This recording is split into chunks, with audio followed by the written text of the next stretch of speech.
Just gotta make sure everything's running the way it gotta.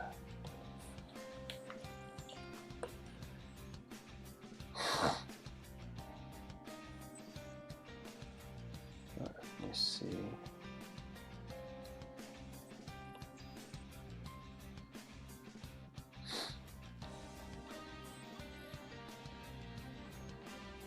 All right. All right.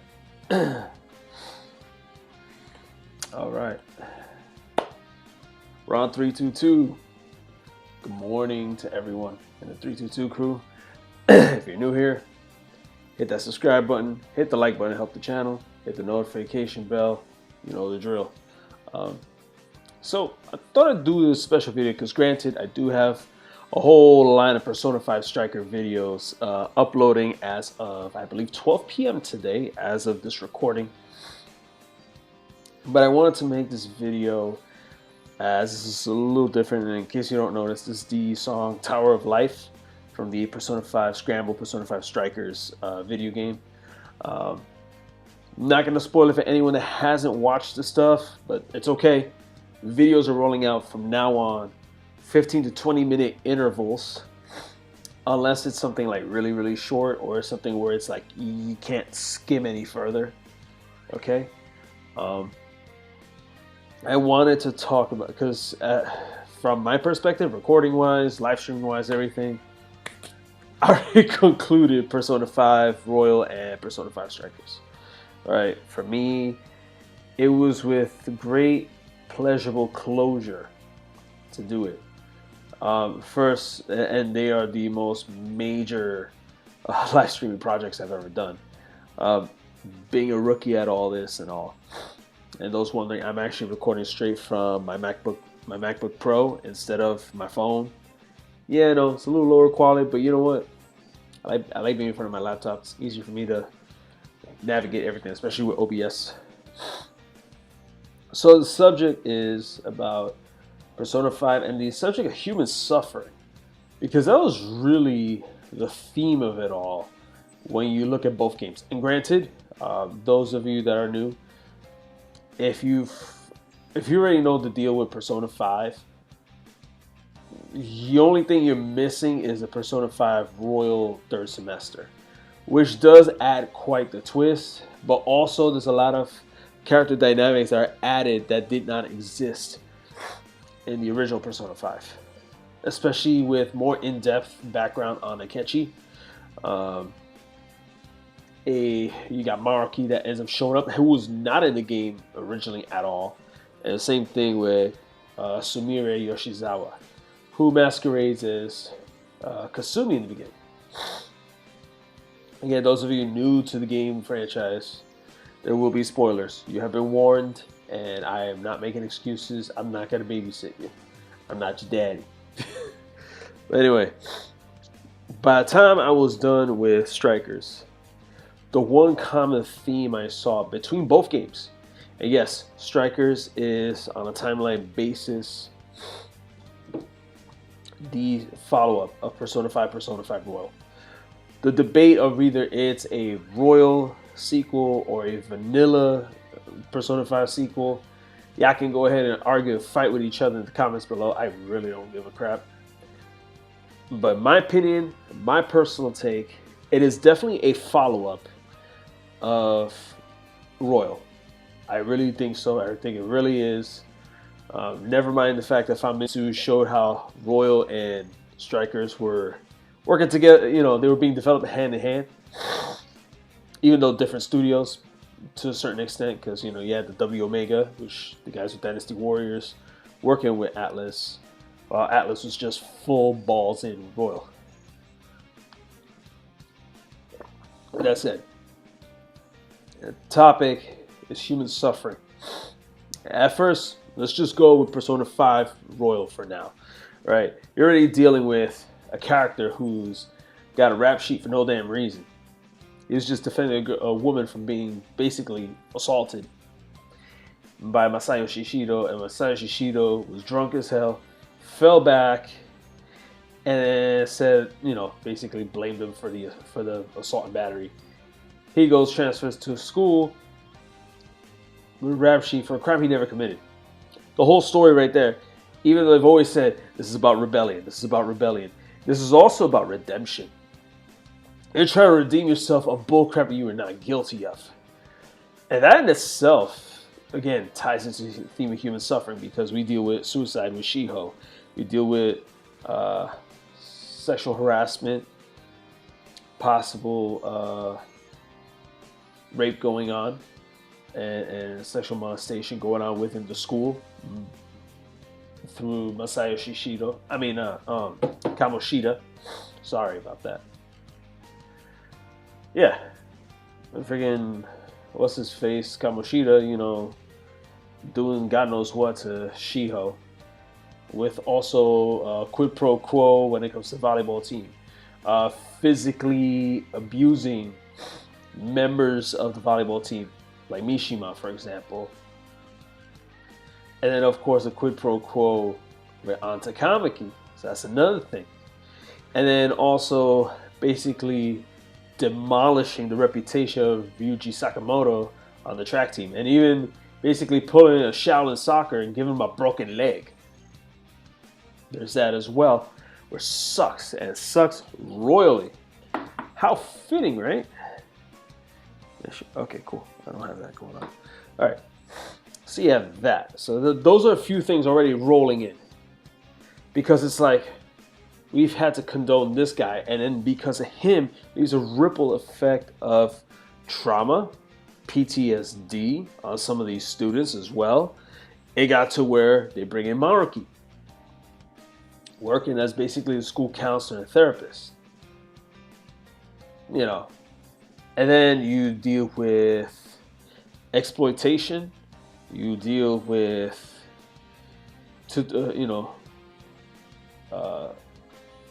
an abusive relationship on an artistic, narcissistic, and emotional level with Madarame towards Yusuke Kitagawa and others, who he made his whole career out of someone else's art. And then needing to make it fess up, because look at all these people you've made suffer. Look at how you're just riding off the backs of others for your fame and for your prosperity. In reality, you didn't really do anything. Not that the guy wasn't talented or able to. It's just that instead of him just doing his thing or actually giving credit where it's due,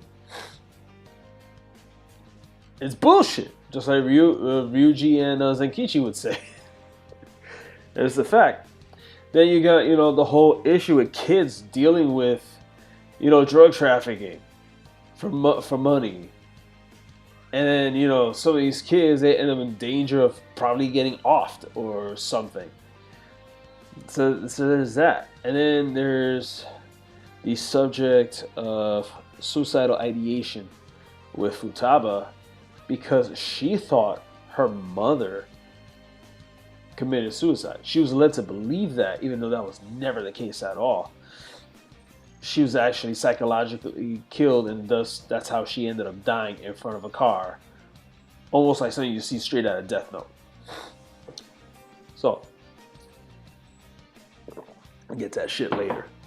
But that involves Akechi, that involves Light Yagami from Death Note, and the issue of justice, which is another thing that is an underlying theme, which is also part of human suffering as well, wanting justice for the things that have been done wrong to others. There's being out for blood, there's trying to get even, and then there's justice.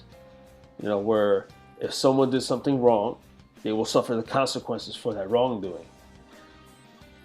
Just plain and simple as that. You're not adding more, not taking anything away from it. That's the core aspect of justice in a way that is fair and right towards what was done. Then you have Sainijima, Okumura, abusing his workers, having them overwork themselves half to death like robots, just for his little empire. He threw away his ethics as a leader, as a CEO, as a Jeff Bezos,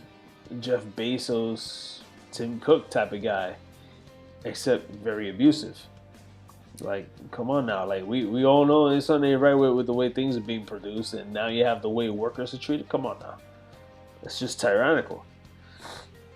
Again, another layer of abuse. Then you have Sainijima, deal with the fact that in a Japanese society, women gotta work a little extra because, I guess, even bear this in mind, the game was set to release in 2014, but didn't come out until 2016. And when it came out in 2016, Japan, guess who was running for office to be president here in the US? So, hence the parallels with Masayoshi Shido and our previous president. Although I don't know if they actually foretold the possibility of someone pulling off the populist card and then trying to do a bunch of shenanigans, but other subject. Sainijima, being a woman, being a prosecutor in a country where the conviction rate is 99%. So your chances of winning as a defense attorney, slim to none. And she hated how much she dealt with rigged situations. They got to a point where if she had to play dirty, so be it. Except in this case, she realized that's just not the right way. And a lot of it came out of resentment, which is why, again, there's a conflict between her and Makoto Nijima in their relationship as sisters. Their father died in the line of duty, in the name of justice, in the name of law enforcement. She got bitter, she got resentful because she wasn't just needing to help her sister out. She's mounting the responsibilities that come with fatherhood and motherhood altogether. So she's financially carrying her. It feels like she's being less of a sister and more of a mother. Unfortunately, which bore seeds of resentment in her heart, which is why we ended up needing to change her heart. Because it's like, come on now. And then you got Masayoshi Shido, who's an irresponsible prick, stepping on toes here and there, trying to make sure he has Akechi doing his bidding to off anybody that might tilt the other way against him, just to advance his position of power as Prime Minister of Japan to make Japan great again. You already got the guy who already has, attempted assault on a woman, who ends up not being able to execute it because we got in the way, and then he ended up slapping a whole rap sheet on us in the process, when you think about it. And then he's also got, knowledge of the metaverse, knowledge of the cognitive world, basically the collective unconscious of humanity, but in this context, Tokyo and Japan overall, and using Akechi to advance his agenda. But also bearing in mind that once he's fulfilled what he got to fulfill, get rid of Akechi too. So in the back of his head, he was planning to get rid of Akechi. That's another subject. And then we boil down to bringing things to justice. Again, this is where we talk about Akechi and Death Note. And the reason I bring those two up is how similar Light Yagami and Goro Akechi look. First of all, detective-minded, number one. Number two, both with parents in positions of power. Granted, Yagami got a little power hungry. He went from an anti-hero to straight up villain towards the end of that story. Whereas Akechi, he working for the bad side, but eventually he's like, you know what, this is all a front, because at the end of the day, I didn't want to kill all these people. I was just doing it for my dad, but the reality is, it was so that eventually I could give my dad the middle finger. Unfortunately, it's up for debate whether he survived to tell the tale, or if he is secretly hiding. It's almost like a QAnon type of conspiracy. But again, suffering because he grew up without an actual father. He didn't actually grow up with his dad. His dad literally just knocked his mama up and left her behind. And then eventually his mom was sleeping around to make ends meet, basically implying she's a prostitute, or was a prostitute. And she died. He was raised basically in bathhouses. Yakuza like a dragon You know, it kind of reminds me of what they did with Kasuga, which is again a later game, but still references are still present. You know, and then when you actually look at the other people involved when it comes to their bond with Joker, with the protagonist of Persona 5, and I will cover that in a whole different video series. But all their suffering, you know, from being accused of doctor malpractice, in reality, you're just fighting big pharma because you found other means to cure people and heal people, to someone who's bullied around and all he wants to do is feel noticed or feel like he matters. That's Mishima. The first one I just mentioned is Takemi. To a politician who had a not so clean past, but he's still trying to run and trying to make a difference because he's like, you know what? I wasn't all this great of a person back then, but I want to make amends by running for something because I'd rather stand for something that has meaning and that matters to Japanese people than to sit in that other aisle. And that was the thing with Toranosuke. Maruki, I'll just go straight to Maruki.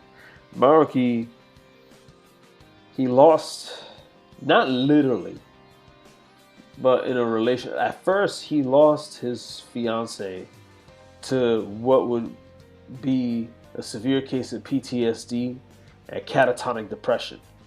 They couldn't really have a relationship because she was like emotionally, you know, like there was no real response. All she had, the only response that she was having is any trigger words, I can actually use that term here, that would result into her having panic attacks and PTSD episodes, reminding her of her parents' murders. And all he wanted was to be able to relieve her suffering, to remove the root of her suffering. And eventually, Azathoth reached out to him, and he's like, "Lend me your power."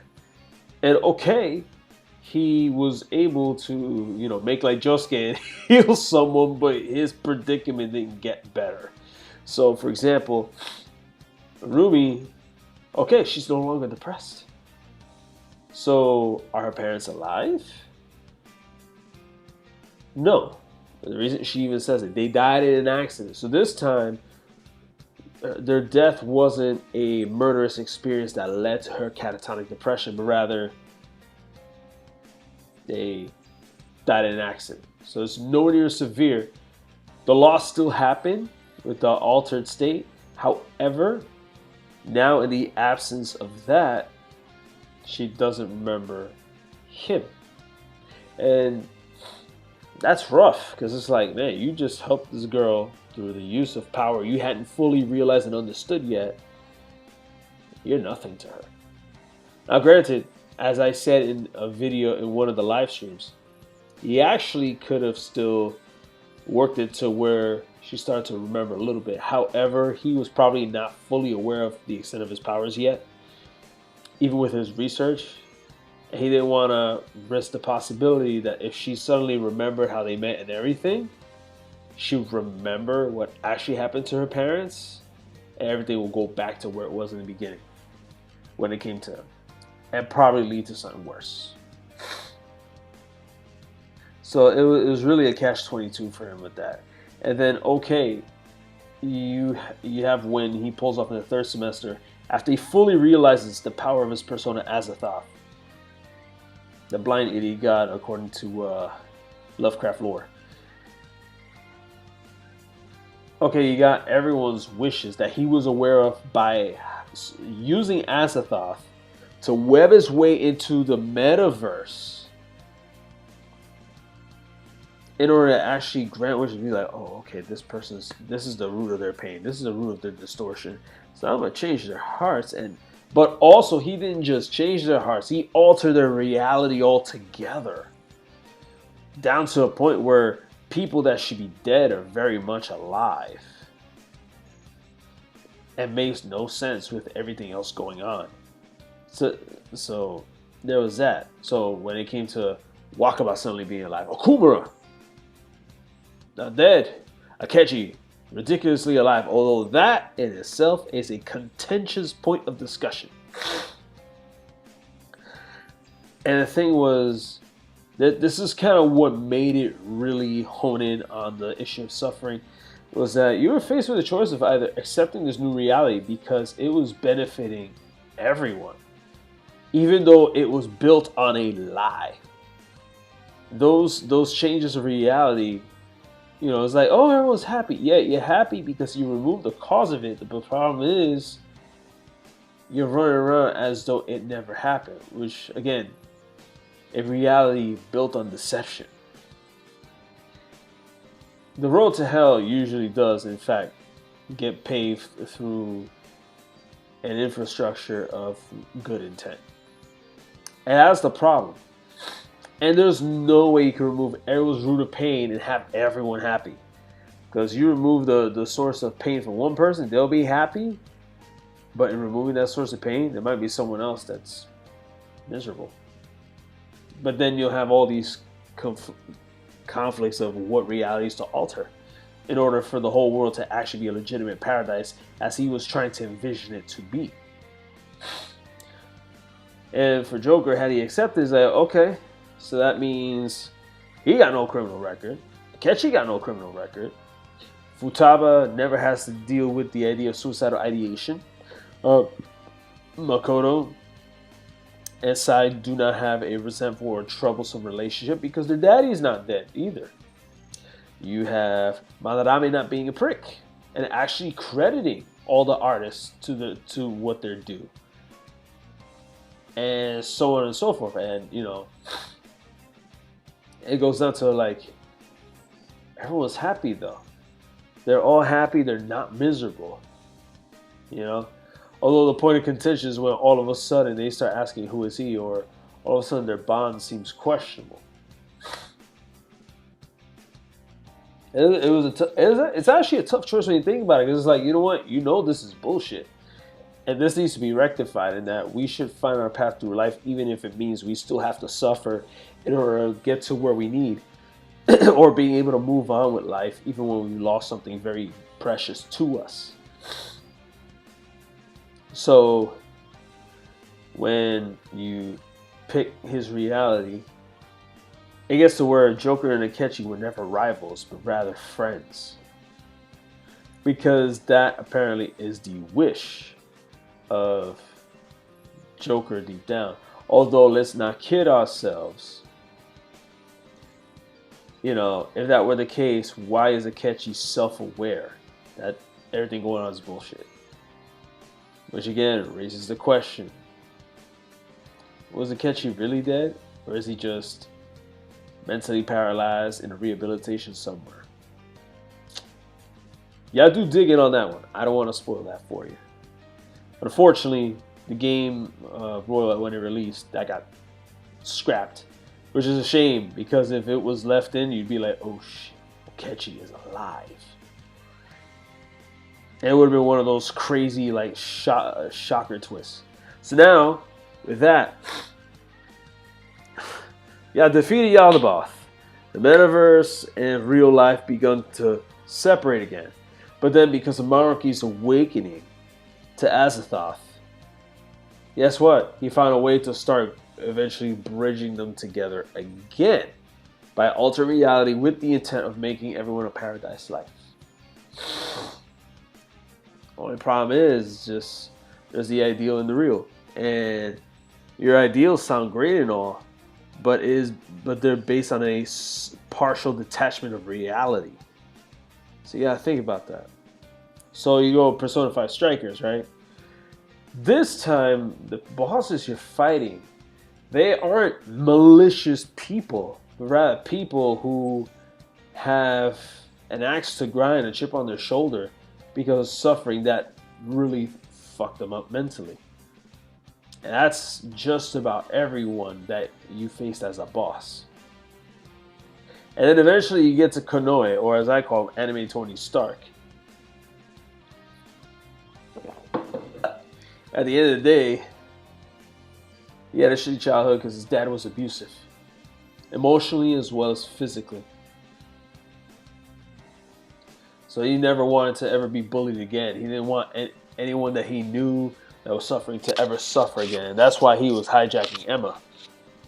Or so he thought. Emma was actually hijacking him. But the thing was, he was all about making Japan great again. So there's that Shido streak. A little aggressive, but his intent isn't evil at all. So, which again, rooted in his suffering. Then when you find out about Emma, the app, which I would like to compare less to Alexa and more to Jarvis from the Avengers and from Iron Man, because an AI that's trying to become a machine-made god, basically, but that would help humanity get better by removing the cause of their suffering. Again, Maruki vibes, unavoidable. But the thing is, here was the difference. Yaldabaoth, he was trying to just bring a day of rule where he controls and brings all of humanity to its knees, to their knees, to just be controlled by him, so that they can be numb to their pain, numb to their suffering. In the case of the Yaldabaoth 2.0, courtesy of Emma, different story here, because the intention is to remove the pain and suffering, or the things that cause it. However, instead of like Maruki, where all of a sudden everyone has a happy life, did it by taking their desires away, which was something discussed by Morgana. It's like, you steal the treasure, okay, but if you also run the risk of potentially destroying the desire of life altogether, and they get a little suicidal. In this case, taking people's desires that lead to their suffering, and some of those things that cause them to suffer may actually be the very things that are helping them grow as people. But now they're all like soul-sucked zombies inside psychologically because of Emma meddling with that as an attempted mechanical god. So it really does bring home, now that I'm close to half hour, full circle. Like, you see, those are familiar with Persona, the series itself. 3 was really about death and loss, and even apathy. 4 hinged more about mystery, discovering truth, being honest with yourself, and welcoming your inner self so that you can be whole as a person. But Persona 5 was really about human suffering and the perseverance in the face of it. That's really what I got out of it, and that's why within every generation, a console generation, there is a game that always sticks with me. And for this PS4 console generation, this is the game. Like, this is the Persona franchise that stuck with me, where I'm like, you know what? This is it right here. Like, I can say 20 years from now, Persona 5 will still be in the conversation as one of the best RPG stories of all time. Hands down. Because, yeah, you get the whole teenage, high school BS, but the amount of plot and character development they invested into it, it speaks to its legacy. Similar to how a lot of us love Final Fantasy VII. Like, I hold it in that high of a regard, because Final Fantasy VII back on PS1, that was a game with a story that I enjoyed, that I cared about, and every character, there was something you enjoyed about them. Which is why Final Fantasy VII earned its remake, even though they're going about things different. But it's just the legacy of its relevance, not only as a game, the story, and the different subject matters that came in with that. Persona 5 stands in that same conversation, in my opinion. And I think Strikers kind of added the accent to it. And that was the thing, because I'm having Persona 5 withdrawals. Because it was a game I really like. That's a series I invested almost over a year of my life just to learn YouTube video game streaming, just for shits and giggles. But it ended up being where it's like not just sitting there playing it like a lot of people do and just making jokes, but rather also trying to share with y'all, you know, all these other social contexts, philosophical contexts, and other imageries and other ideas that were embedded into the series that I was like, you know what? If I'm going to play this game, I want to break some shit down as we go along. So that, yeah, see, this isn't just another, you know what I mean? Not another handjob fest. So with that said, everyone that came in, tuned in, everyone watching, thank you. Feel free, again, like, subscribe, hit the notification bell in case if you haven't hit it. Stay tuned. I believe, if I am not mistaken, because I will go ahead and remind y'all. I will go ahead and remind y'all here on the tube of the U. All right, because if we go right now, not all the videos on the Persona 5 Strikers playlist are available. The reason being is because some of them are yet to premiere. I'm letting this shit roll out for now. So, next video that's going to be premiering is going to be today at 12 p.m. What I've decided to do is make weekends be a 12 p.m. premiere on YouTube. And if it's weekdays, 3 p.m. Because, fuck it. So yeah, next one's going to be July 10th, which is today at 12 p.m. Tomorrow at 12 p.m. And then Monday, Tuesday, and Wednesday at 3 p.m. And then Friday at 7 p.m. I like to make Fridays a 7 o'clock special. Right? And then after that, Monday, the 19th. And then Wednesday, the 22nd. No, Thursday. I'm sorry, Thursday. Yeah. So point is, stay tuned. Check your notifications. That way y'all can see the rest of my gameplay of Persona 5 Strikers. And that way y'all can also see the end of the story itself. Once again, thank you to everyone. Feel free to throw some comments below so that way, you know, hey. And listen, free for all, whatever you gotta say, go ahead and say it. I have no problem adding fruitful conversation down below in the comment section so we can grace each other with our presence. But anyway, thank you for your time. Ron322 is signing off. I'll see you next time.